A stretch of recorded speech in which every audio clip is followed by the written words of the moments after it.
Welcome to the Business Unscripted podcast. We're here to share real-life insights, practical strategies, and the honest lessons that we have learned from our own mistakes because, frankly, we have been in your shoes. So whether you need help with operations, accountability, financial knowledge, sales, or maybe just getting your mindset right, we are here, and this is the right spot for no-fluff conversations and tools that work. So grab your favorite cup of joe. Let's jump into the show. Let's jump into the show, ladies and gentlemen. And it's Dave here.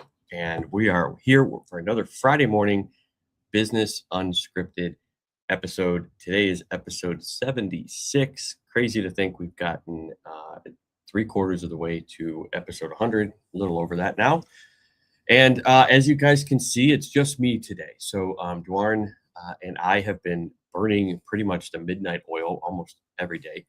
And so he was kind of burned out today. Obviously, as you know, if you've watched the show before, or if you don't know, my co-host who is here generally with me, he's in the Philippines, so he's about 12 hours ahead of us. So it's about 8:30, 9 o'clock over there on a Friday. And so he was taking today off. So Dwarn, get some rest, my friend. I know we got a lot of big things coming together, and I'm looking forward to it. But with that, if you're a business owner or you're an aspiring business owner and you're looking for a show that you want to listen to in the background or watch live, this show is for you. We help you through kind of sharing our struggles, things that we've gone through, things that we've overcome in our business, things that we're helping our clients with. I have over 20 years of corporate world experience in finance, executive leadership, and management and operations. Warren has a lot of marketing and development and automation, same as myself now. So we're here to kind of help you learn from the things that we've done so that you don't have to do them yourself. And so in today's show, a little bit different, I think, I was trying to really figure out what I wanted to do since it was just going to be a solo show. And obviously we are about 15 minutes late today. So if you're watching live or you're waiting for us live, I apologize for that. But I got caught up in obviously doing a lot of development of our own. And looked at the time and I was like, oh, it's almost 8:30. Let's jump in. And so today's episode is going to be a lot of questions that I've been asked in the past from whether it's prospects or connections from my network, clients, different things like that. The questions and the answers that I would give today, with what we know right now. And I'm going to start by kind of prefacing that if you've maybe asked me one of these questions 6 months ago, the answer today may be a lot different than it was 6 months ago because things are changing that much and that quickly in business. So feel free if you've listened to one of these or if you're watching live and you're like, oh man, that's a good question. Like, here's a follow-up. If you're watching live, drop it in the comments. I will answer the questions live as well. It doesn't have to just be from the stuff that I put together for preparation in today's episode. Or if you're watching a replay or maybe you're listening on Apple or you're listening to the audio version, which we don't do live, feel free to drop a comment in the comments, the feedback, anything like that, or our email address is down below as well. So feel free to drop any questions that you have there if you're thinking afterwards. So just kind of going to start off. One of the questions that I hear a lot, right, is, hey, I'm making money in my business, but I still feel broke, right? Or I don't know where my money's going. And a lot of times when I dive into situations like this, it's because there's no good system. We're not taught a lot of these things in school. We're not taught how to manage business finances. We're not taught how to put a structure in place. We're taught, in our personal lives, you have a bank account, and when money comes in, you kind of pay your bills and you spend it, and whatever's left you have as discretionary. And a lot of people, as human nature, we're not good at thinking forward and planning in the most part. I speak from truth on that. But a lot of the support for this comes down to having a good cash management system, having a good purpose for every dollar that comes into your bank account. Because for the most part, especially if you're a service business or you're a business that has direct costs related to earning the income, some of that money that comes in isn't yours because it's already been spent by you earning that dollar, right? So if you have a direct labor cost, you have materials costs, those things need to be set aside before you even touch whatever's left. Now, from there, you have to have a good understanding of where you should be splitting your money and what's the purposes you should be giving your money when it comes into your bank account. First and foremost, as I've always mentioned on this podcast, I am a Profit First certified firm, which is a book that was written by Mike Michalowicz, and it's about having a good cash management system in your business. Love you, honey, too. And the first thing that we talk about is always allocate. Like, people say, I'm not profitable, or I don't know how to be profitable. Well, it all comes down to the money that's coming into your bank account. So even to get started, take 1% of every cash deposit that gets deposited after direct costs and put it into a profit account, and don't touch it. Now you're going to be guaranteed to at least have 1% profit at the end of the year. Okay. So that's step one, right? Build a profit account. Now, step two is what a lot of people put last, and that's owner's pay, right? You are your business's number one employee. You're the one that worries about bills getting paid. You worry about servicing the clients. You worry about finding the next client. You worry about the strategy. You worry about everything in your business. Yet so many business owners that I talk to and I've worked with treat themselves as the last employee to ever be considered for compensation. And it's the wrong way to think about yourself. Like, you are your most important. If you can't take care of yourself, if you are stressing over cash, or you're stressing over like taking some money out of the business because you don't have a strategy, you're going to cause yourself to go insane. So set up an owner's pay account and understand, obviously, if you're not doing this yet, start with small percentages. 10% of cash that comes in gets allocated to the owner's pay. Next, the other one that a lot of people don't like to think about is the tax man. The tax man doesn't care. If you have money left in your bank at the end of the year, if you were profitable, they want their money no matter what. And a lot of business owners, they pay the taxes for their business out of the money that they've already kind of taken out of the business for themselves, and they just pay it out of their personal checking account. That defeats the purpose. Your taxes should be paid by the business itself, no matter what form of business you are. That's the goal of having a good structure, is you can allocate an appropriate percentage so that the business can cover any sort of tax payment that you owe out of your business.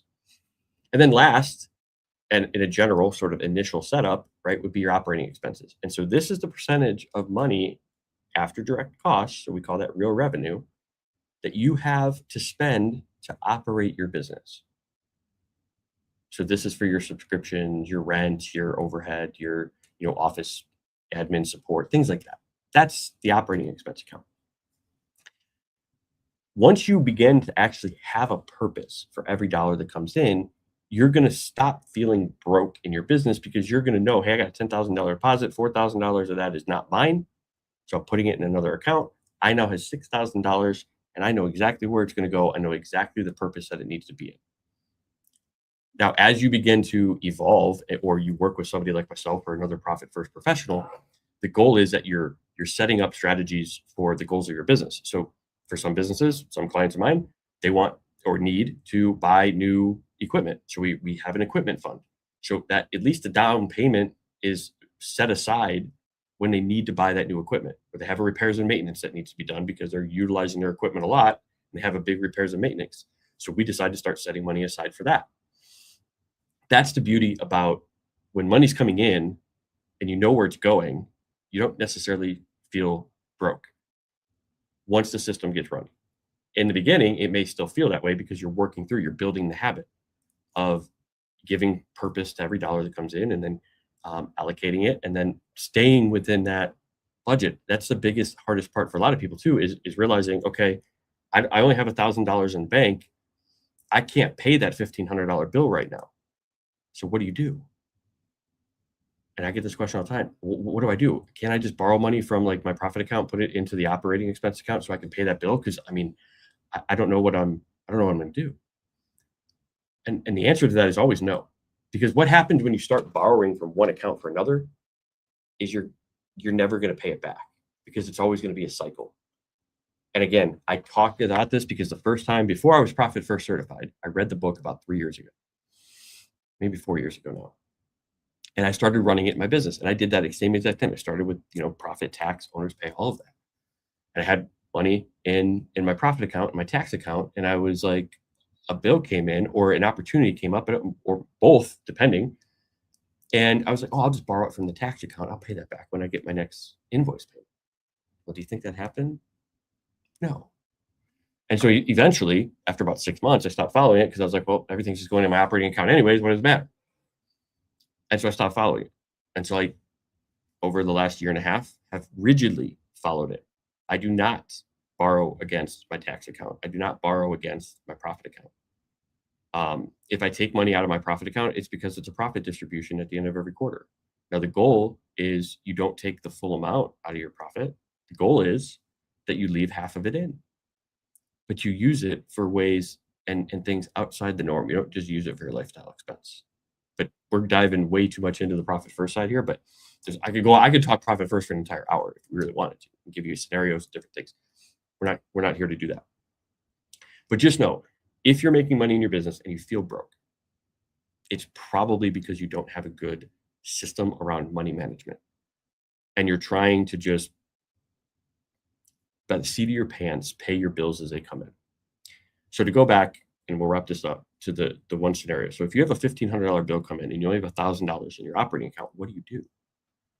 Well, a couple things. One, if you have nothing else that's coming out, you can pay the $1,000, and when you have more money back in the operating account, pay the rest of the $500. Or maybe negotiate with that vendor, because depending on what it is, you probably signed up for whatever it was before you started managing your money more. And so if we're changing our habits around money management, we also need to change our habits around spending, which means maybe we need to renegotiate, get a lower scope, cancel the service, whatever it may be, and then we can negotiate a payment plan to pay off the $1,500. It's really scenario by scenario, but these are some things that, instead of just saying, oh, I have to pay this because, the vendor expects me to pay it, right? But think of what you do for a lot of people when they owe you money, right? If they come to you and they say, hey, I can't pay the full invoice right now. Can we break it up? Yeah, pay me half now and pay me, half in 14 days or something like that. Great, we can do that. Well, I can work with you on that. Other vendors are going to do the same for you. They just want to get paid. And so as long as you're not saying, oh, I'll pay you in 6 months, but you're like, hey, I can pay you $500 now, and I can pay you, $500 and then for the next, in 2 weeks from now, and then another 2 weeks from now, I'll pay, and then we'll be paid off. We'll be paid full. Great. But you have to start thinking of those scenarios. Like, how do I negotiate, instead of just saying, oh, I have to pay this bill because it came in. Now, some bills you can't. I understand. Don't get me wrong. I'm not saying you can do that with every bill, but you have to start being mindful of your money. And part of that is the planning and the forecasting, right? So a lot of people don't look forward. They look at their bank account today. And so another question that I get is, how do I plan better? How do I understand what's going to happen in my business? And the number one thing I say for that is, well, at least develop a 13-week or 3 to 6 month cash forecast, right? The best way to do this, to create a cash forecast for yourself, is pull the last 3-6 months of bank statements, understand all the expenses that are coming out and when they come out. Because that's the biggest thing about a cash forecast, is you really need to understand what comes out in the first week, second week, third week, fourth week. Because that's where you're really going to be able to feel the pain of some of these cash crunches in your accounts. So pull your bank account, and if you use AI on a frequent basis, or you have a local model or something like that, or you trust the model that you have in place, then just drop those into your AI and say, hey, I need you to summarize the activity of expenses going out by vendor, but also by days of the week. So days 1 through 7, days 8 through 14, days 15 to 21, and 28 to the end of the month, right? Give me that information so that I can, create a cash forecast. And this is if you just want to do it yourself. We help others create this, but you can easily create this. And this is why I say a lot of the stuff that we tell you on this show or I give advice for are not things that you couldn't necessarily do yourself because you're smart people. You're in business. You're a smart person. But it's, do you want to save the time, right? The anxiety and the stress around it. That's why you potentially book to have somebody help you do it. But in your AI, have it summarized 3 to 6 months of the expenses going out by week of the month. And then you can take that and you can create a forecast. You're just about to start a new month. So maybe if it's something that you haven't done, maybe here's your goal for September, October, November. Throw in December too for good luck.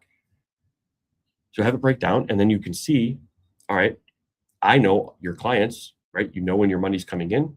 So you know, okay, this client pays me, these clients pay me in the first week, these clients pay me in the second week, third week, fourth week. Perfect. Put that money in as inflows. Put the expenses down below as outflows. And then you have your ending cash for that week, right? You start with the beginning. So let's say right now you're going to end the month of August with just throwing monies out there, $5,000 in the bank, right? That's top of week number 1 of August or September. Then you have all your inflows. So all your clients that pay you during that typical week as a projection. Let's say it's another 5,000. Okay. And then you have all your outflows. Let's say that's 7,000. So you have 5,000 plus 5,000 is 10,000 minus 7,000. You have $3,000 left. That's your projected balance in your cash for operating expenses at the end of week number 1 of September. So then that ending balance becomes the beginning balance of the projection for week number 2. And then you do the same thing. And now for that 3-4 months in the future, you can see, oh, I'm projected to have a negative cash balance in my operating account in week 3 of October. What do I need to adjust to make sure that doesn't happen? Maybe you need to add a new client. Maybe it's a good time to ask for a price increase. Maybe it's a good time to renegotiate a couple expenses that you can see or cancel some things. And now you're able to play with that forecast and really begin, right, to plan and be proactive, right, in your business.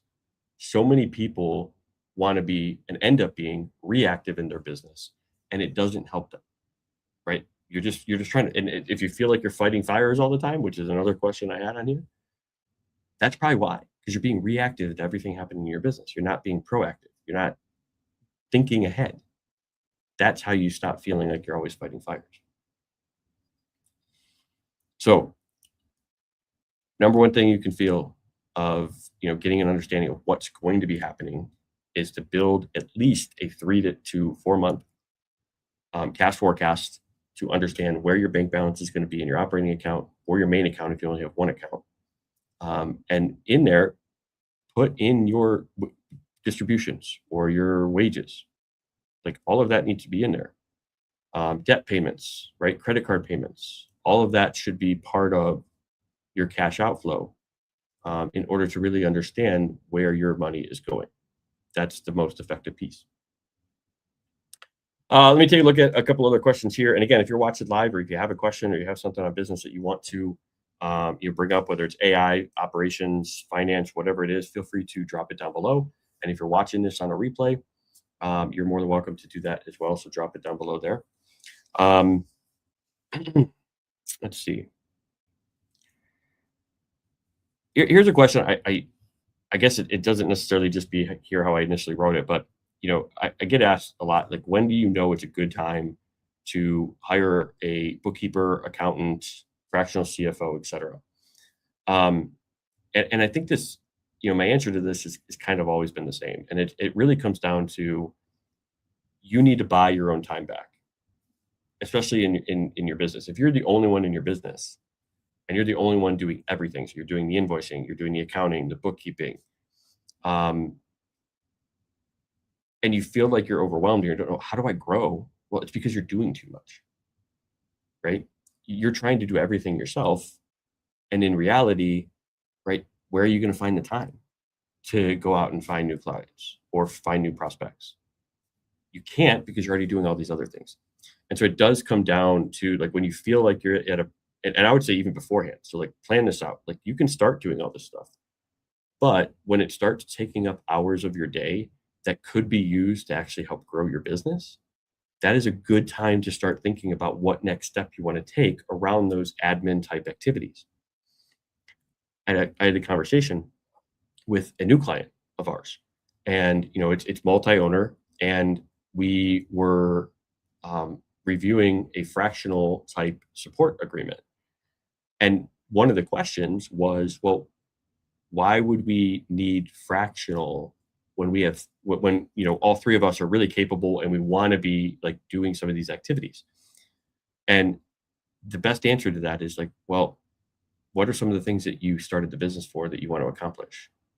Because if you're spending 40, 50 hours a week and you can't get away and the business can't continue to run with you, then you're not ever going to be able to accomplish those things.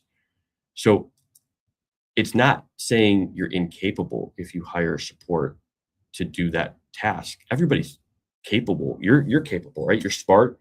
You're in business. You're capable of doing bookkeeping. Like bookkeeping's not hard. But is it the best value of your time? Like if you can go out and sign a new client and that is worth $15,000 a year to you in your business, is it really worth 5 hours a week for you to spend doing the bookkeeping because you can? And then 5 hours a week, how many of those $15,000 clients can you sign over a year if you had that 5 hours a week back to put into actual sales and outreach and marketing? Say 5, say 6. So what? You're at $75,000, $90,000 a year in increased impact to your business. When if you outsource some of that, it may only cost you somewhere in the neighborhood of like 10 to 20,000. So that's a good return on your investment to have a good bookkeeper fractional type support. So really think, where is all my time going? And what can my time be best used for? And is that use worth more to the business than me spending these hours just because I'm capable to do it?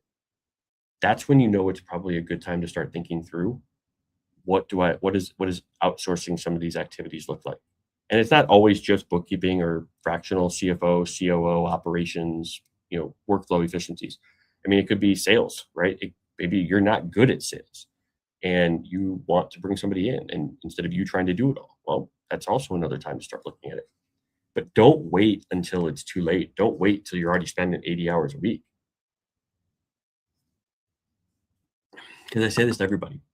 The first 30 to 60 days of any sort of new engagement is going to require more out of you because you now have to train or talk through your processes specifically with whoever you're bringing in. And it is going to feel like it's slower, but in the end, you're investing, right, to build it more efficient long term. And so be willing to, Alex Hormozy said it the best, but anytime you go to make a change, you may feel like you're flat and there's going to be a dip before it actually goes up. And so you have to account for that dip. So if you're already working 80 hours, do you have 10 more hours to give because, in the first 2 months, because you're going to need to. And so that's why I said, like, always think about it ahead of time, like put a plan together.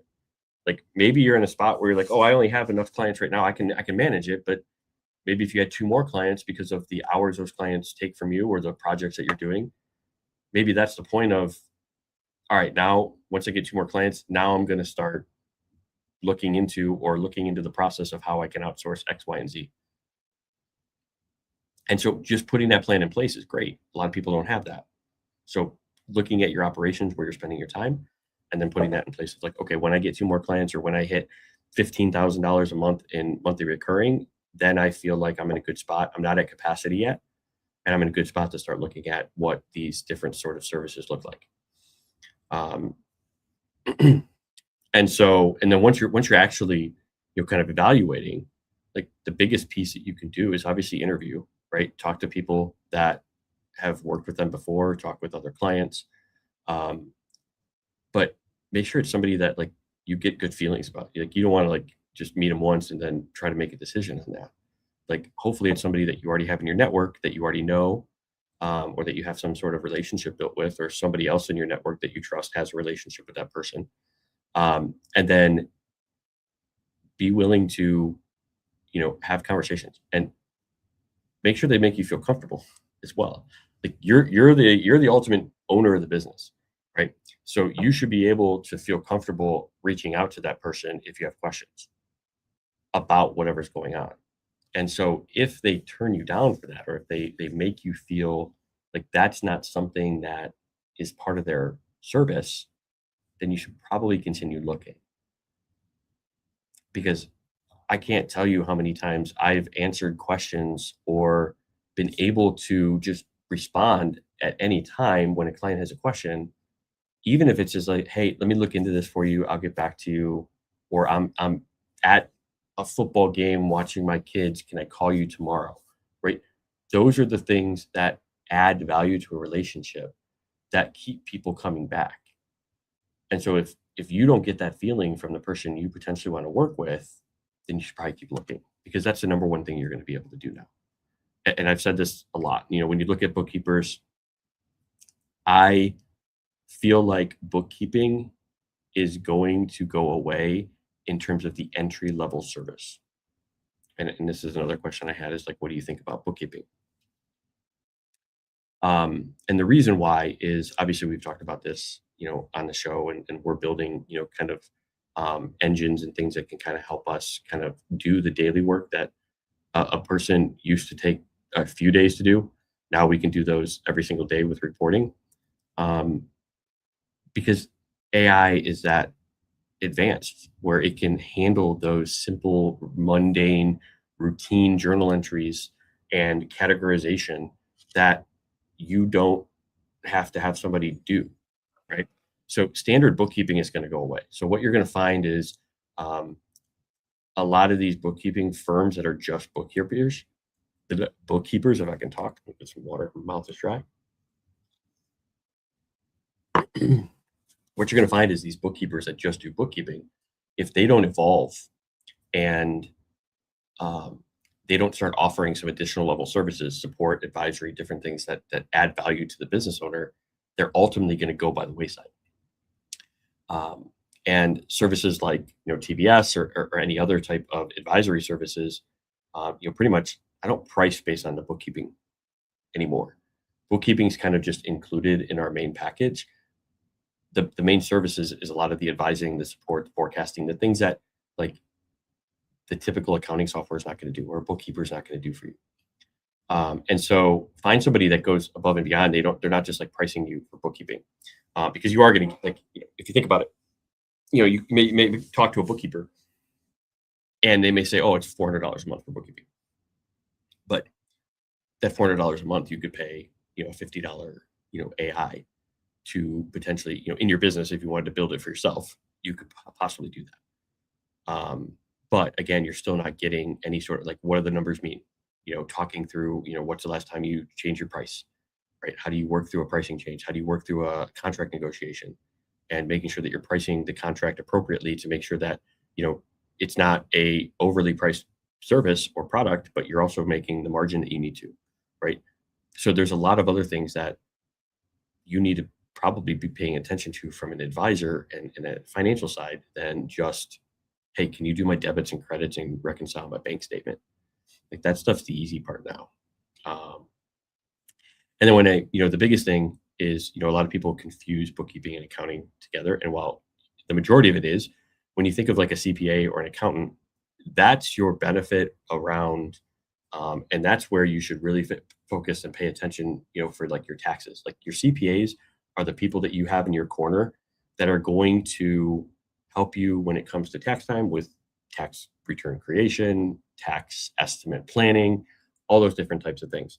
Those are the people that's when you want to like think of an accountant versus an advisor. So there's, and you have a team ultimately, think of big companies, right? You have teams, departments of different areas. It's not just one person.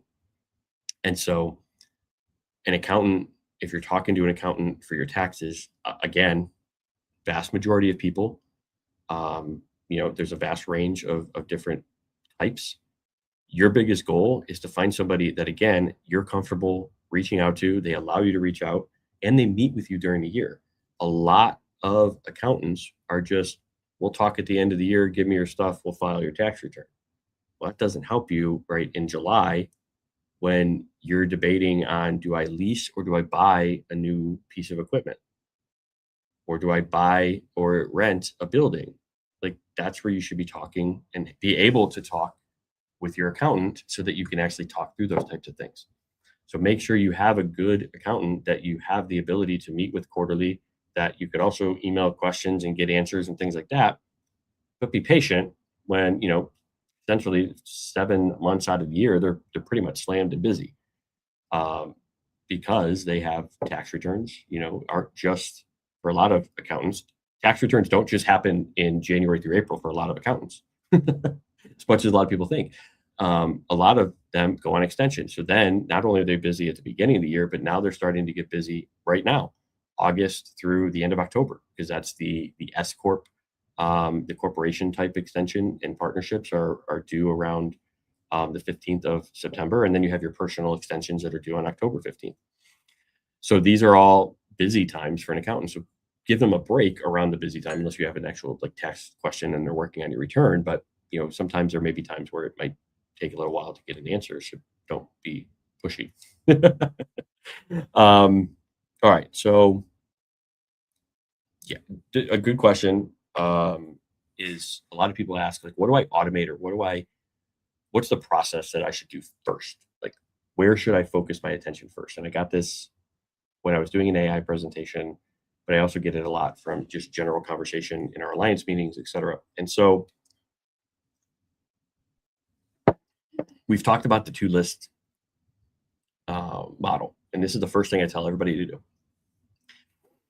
So on the first list is all those things right now that you are doing manually: invoicing, onboarding, outreach, social media, whatever it is that you're doing manually right now needs to be on list number one. What's the approximate number of hours that you're spending on it? And what are the approximate number of steps? And when was the last time that it was reviewed? That's list number one, everything manual that you wish could be automated, more efficient, etc.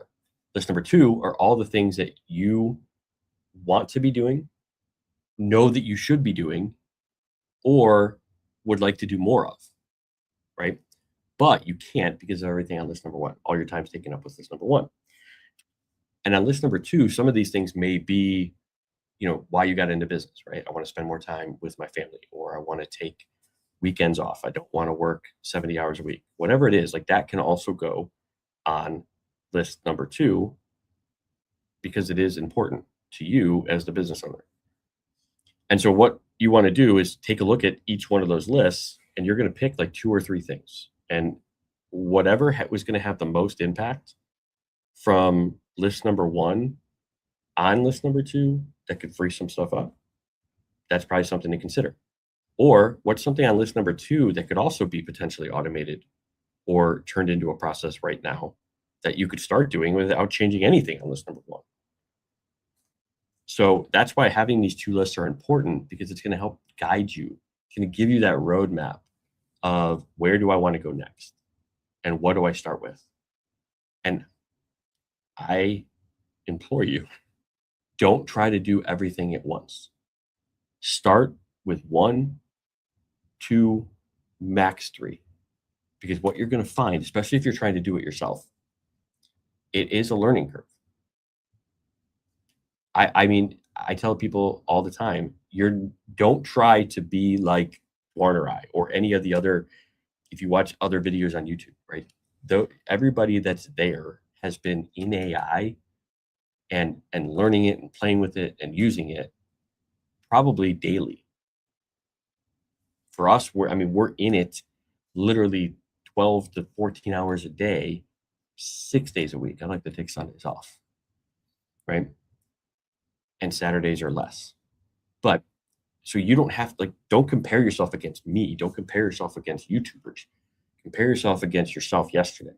So start with one, because if you're doing it yourself, there's going to be a learning curve. You're going to have trial and error. So Don't try to do 7 things. It's like, oh, I need to do all these things at once. Let me drop each one of them into a new session in my chat and have it start, going to town. Because then you're going to get overwhelmed. And what happens when you get overwhelmed? You end up stopping the process. And so start with 1. I highly suggest 1 or 2, max 3. That's it. And then from there, once you finalize something and it's working, now you can add something new. But don't make sure you just forget it. Like, you got to go back and check it. I've had a lot of conversations with people that once they get a process up, whether it's a prospecting skill or an automation or a commenting, they're like, man, I don't know what it's doing. Well, when's the last time you checked on it? When's the last time you looked at the results? When's the last time you gave it instructions to correct it? Like, you've audited it. I've never done that. Okay. Well, now you got to do that, because things are going to change, things are going to update, and things might break. And if you're not checking on it, then what's the point of having the process in the first place if you're not going to help it improve? So these aren't set it and forget it. And I'm not trying to deter you either, but a lot of things, this is why I say, like, AI is always going to have some sort of human oversight. And that's the beauty of it. Like, you now can truly become like an executive of your business and run it, because you can have all these different employees, but you still have to have some oversight. You still have to manage the workflow, manage the output, and the direction. That's what your role is as a business owner. It's not necessarily doing all the nitty gritty, kind of design work and copy creation, especially if that's not your job, right? And that's not your expertise. So that's why I always say, if you're like, what do I start with? Make those 2 lists. That's what you start with. Make the 2 lists. And once you're done with the 2 lists, review the list and then figure out what can make the biggest impact on my life, but also my business. Give me back the most time. Start with that. But also make sure that you actually have the system in place, right? A lot of you can't put automation or AI on top of a broken system. All it will do is exponentially expand what's broken. So if you want, let's say you pick a onboarding process and you don't really have an onboarding process yet, and you're like, hey, I want you to turn this into automation. Go run and do it. Well, what does that look like?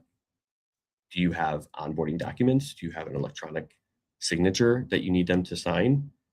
Does every client sign an agreement? You have to develop it first. That's why I say there's going to be for the first 2 months, 3 months, a lot of extra time spent on whatever you decide, because you have to build that out in order to efficiently build it into an automation or some sort of AI supported process and agent run system. But if you don't have it built out, what's it supposed to follow? Think of that's like basically bringing in an employee to your business and saying, oh, you're responsible for sales, but you have no idea what your projects are, what your programs are, who your ideal client is, anything. So do you think that employee would be successful, or do you think that employee is going to fail? Employee is probably going to fail. So you have to think the same way with AI agents and AI automations. It has to be given a good system. So think through the system itself, the steps, and now you can get the assistance in building the automation, building the workflow with the agents, et cetera. So it's not just as simple as dropping in a prompt into your OpenAI or your Hermes or your Claude or whatever and saying, oh, I want you to create me an onboarding process. It's not that simple. And just think, like, and I say this, I've used this example, 1 hour a week is 50 hours a year. So that's a week and a half that you get back just by saving 1 hour a week. What could you accomplish in a week and a half extra in your life, in your business? Now multiply that by 10. Now you basically got almost half a year just by saving 10 hours a week, or adding 10 hours additionally to your day because you can do more with less time, right? Adding a social content engine into your day doesn't necessarily mean you work less, but it means you're doing more with that time. So it's like adding hours to your day. that's also the beauty of when you start thinking of automation and AI in these workflows. It's like not always about how do I stop working 12 hours. Sometimes that's your goal, but initially it could be like, how do I do 20 hours of work in 12 hours? Then it becomes, how do I do 24 hours of work in 10 hours? You see how it works? It's beautiful, isn't it?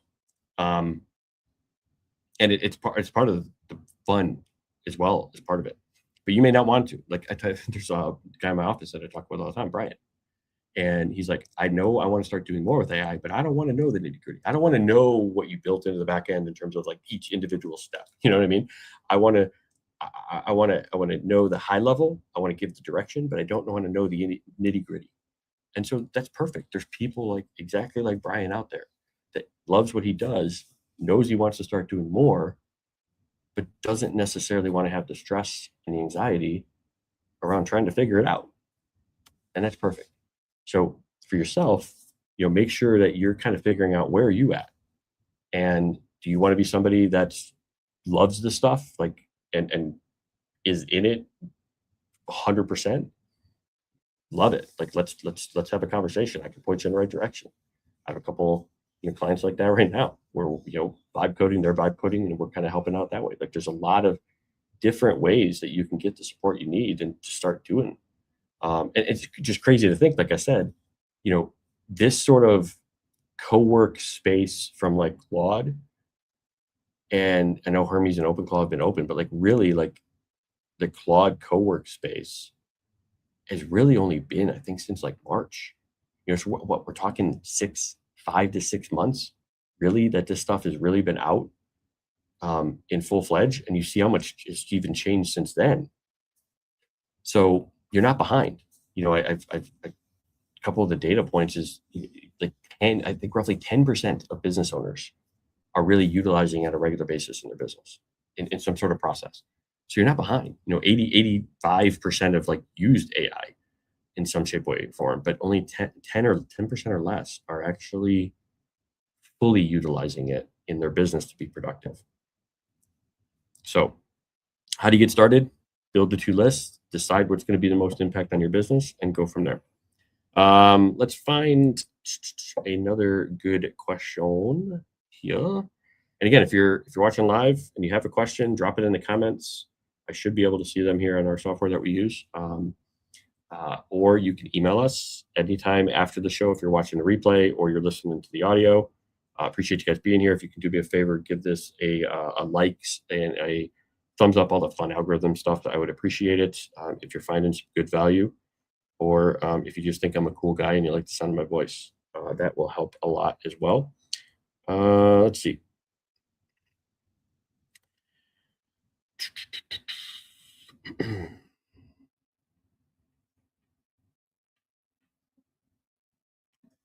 That is a good question that I want to answer.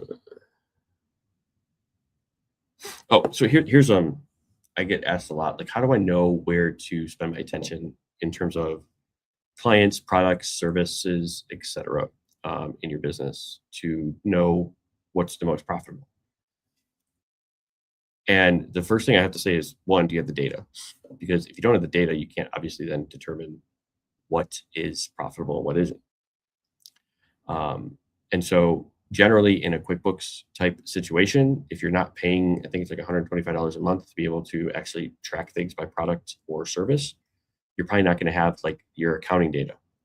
But a lot of the times what you could do is start doing an analysis of it where it's like, okay, I know these clients get X, Y, and Z services, right? So these are our products, and we can kind of start grouping them that way.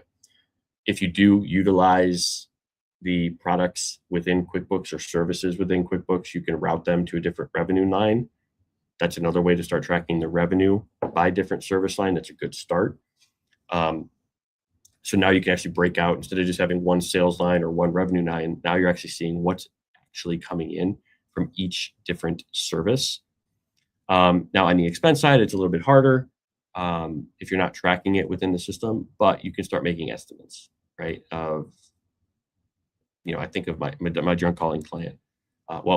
Typically all the fuel and everything in the winter months is going to go towards snow plowing, and we know all the fuel and everything in The summer and spring, fall is going to typically go towards hauling or bin rentals, etc. And so at that point, you can at least have the totals, and then you can start looking at, a different sort of assumption model. Maybe it's percentage of revenue of that group, right? So let's say we're looking at the summer months, and let's say junk hauling was 65% and bin rental was 35% of the revenue. Well, then you could potentially just allocate the expenses 65-35 to get started.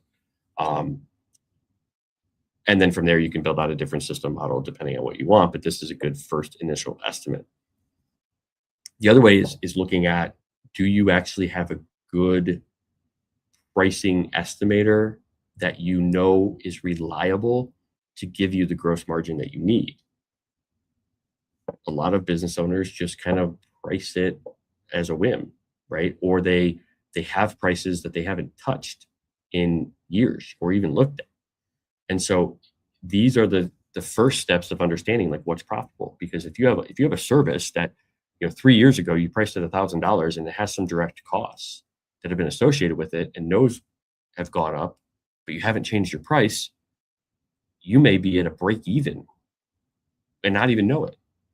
You may still be thinking that you're making money. I had this client a couple years ago. They were janitorial, and we were going through her pricing, and the biggest thing that I found was she was like, "Oh, I got this $10,000 client." I'm like, "Okay, let's break it down. What does it require you to get that $10,000 client per month?" Or, "Well, I need to do, X amount of hours of cleaning per week, which, and a minimum of 2 people." All right. So we started adding in the costs. We started adding in overhead. We started adding in taxes and benefits. And what did we find out? Well, we found out that is actually going to cost her $10,500 a month in expenses. So now to get $10,000 of revenue, she has to pay out $500 every single month. Does that make sense? And so we went back to the table, tried to renegotiate. They didn't. So we actually walked away. So in reality, it feels like, oh my God, I'm losing a $10,000 contract.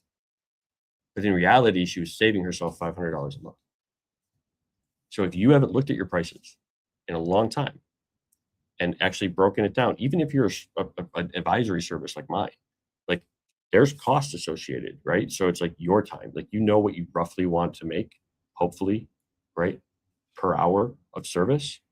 So you have that time, you have maybe direct costs of maybe subscriptions, or if you are utilizing some sort of support service, like a cash flow forecaster, or you have a platform that you use, every client costs you X amount of dollars. Like those things have to be built in to know what your profitability is, gross profit wise, of that service line, of that program.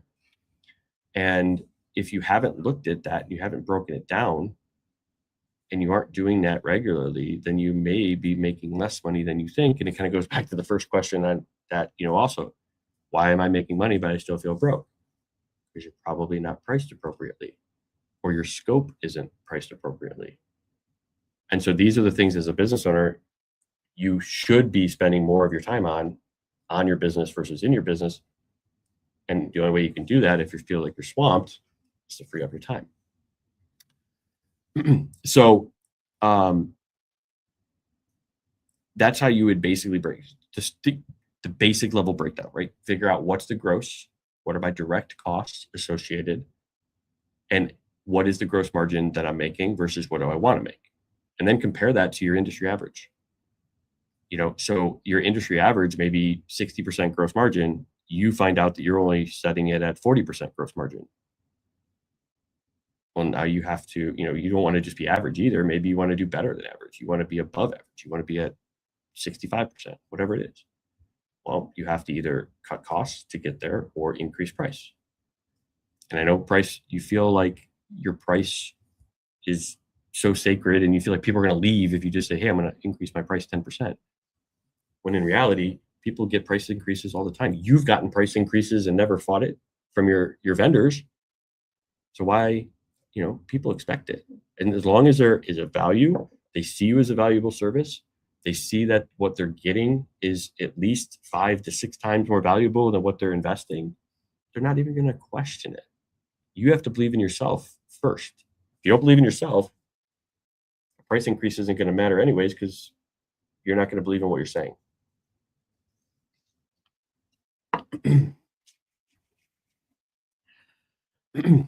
So look at those things. And I'm going to leave it with this because I realize it's about 9:40. When you're pricing, there's a difference between a markup and gross profit calculation. Markup is taking the cost and adding a specific percentage. Okay. So let's just say you had $1,000 of costs, and your goal is to have, in your mind, your goal is to have a 40% gross margin. Now, what a lot of people do is just say, okay, I'm going to invoice $1,400 because I'm just going to take 40% and I'm going to add it onto the price, and I should have a 40% gross margin, right? When in reality, if you take the 400, because that's your 1,400 minus 1,000 leaves you with $400 of gross profit. Gross profit calculation is gross profit divided by revenue, right? So in this case, you would take the 400 divided by 1,400. You're actually at 28.5%. So if this is how you're calculating it, or anybody that I've had conversations with, right? They're like, I don't understand. I can't figure out how to get my gross margin. I want 40%. I add 40% on top of every one of our expenses. Why am I only at 25 to 30%? Well, it's because you're not doing the calculation right. You're only doing a markup. That's a markup. Now, if you were looking to get an actual 40% margin on $1,000 of costs, right? You would take costs divided by 1 minus the gross margin that you want, right? So in this case, if you wanted a 40% gross margin as a decimal, you would do 1,000 divided by 1 minus 0.4. So you do 1,000 divided by 0.6, and you would essentially be invoicing 1,667, right? So it's an extra $267 that you would be invoicing. Now, let's do the same calculation. 1,667 of revenue. We're going to minus our $1,000 of expenses, leaves us with $667. So 667 divided by 1,667 is exactly 40%. So make sure when you are building an estimate, or you're running through the pricing of your programs and services, that you're using the right calculation to price them out, not doing a markup versus gross profit. There's a big difference. As you can see here, it's almost a 11.5% difference in terms of the actual percentages of gross profit versus a markup. So make sure once you determine where you're at, and this is why, again, having good numbers, good accounting numbers, you can see your gross profit, classifying, and I guess I'll leave you with this tidbit as well. You need to make sure that your expenses are classified correctly in your accounting books, or your bookkeeper or your accountant is doing it right, whoever's doing it. So the easiest way to classify between cost of goods sold, direct costs versus all other operating expenses is this. If to earn the dollar of revenue, it requires you to spend that money, it is a direct cost of goods sold. So for example, if you sell something and it comes with a subscription cost, that is a cost of goods sold expense. If you sell a service and you have staff, or you have, outsourced labor that goes directly with that service as a cost, that's a cost of goods sold. If you have shipping to ship anything to them, that's a cost of goods sold, right? So it's the simplest way to think about it is, if I earn money, do I have to spend this expense? And if the answer to that question is yes, it's a cost of goods sold expense. If it's I have to pay this no matter if I make a sale or not, then it's an operating expense. So for example, like rent, right? Office wages, insurance. They don't necessarily care if you make $1 sale or not. Those things have to be paid. So those are operating expenses. So that's the biggest, quickest difference to really understand, and to make sure you're looking at your right gross profit that you have in your business for your services. And if you aren't tracking that, that's the first change you can easily make in your accounting with your bookkeeper as well. Is, hey, we need to start tracking actual cost of goods sold. I need to understand what my gross margin is, because what your gross profit tells you then and we go back and we'll circle all the way back to the beginning with your forecasting, the gross profit then tells you of all the money that you expect to come in, how much is actually for the business, right? So if you know your gross profit is 50%, and that's been your average, and that's been what you price all your services at, then you know that when you have a $100,000 contract for the year come in, that only 50,000 of that is technically for the business, because 50,000 is going to be spent just to earn the 100. So now you can actually, now you're starting to think like an actual business owner, a CEO, because you're now understanding that when money comes in, it's not just for the business. There's direct costs related to that. And so you can start putting that stuff aside, giving your money a purpose when it comes into your bank account, to begin to feel like you're now in control of your business. So with that, I got to jump, got a client session, but I hope you guys got something valuable out of today. I think I like these sessions where we kind of do some of these Q&As. So maybe I'll throw more of these in when Dwarn's not here. So if you have questions or anything like that, please don't be afraid to reach out. Like if you have the question, I'm sure 100 other people have that same question. So it's not a dumb question. There's no dumb questions. We'll bring more of these to the shows and the episodes in the future. Again, I appreciate you guys being here. Do all that fun algorithmy stuff for me. Like, subscribe, make sure you're following along. We do this every single Friday morning, roughly around 8:30. Sometimes, for late, it'll be 8:45 like it was today. So I apologize for being a little late. I got sidetracked with some development work.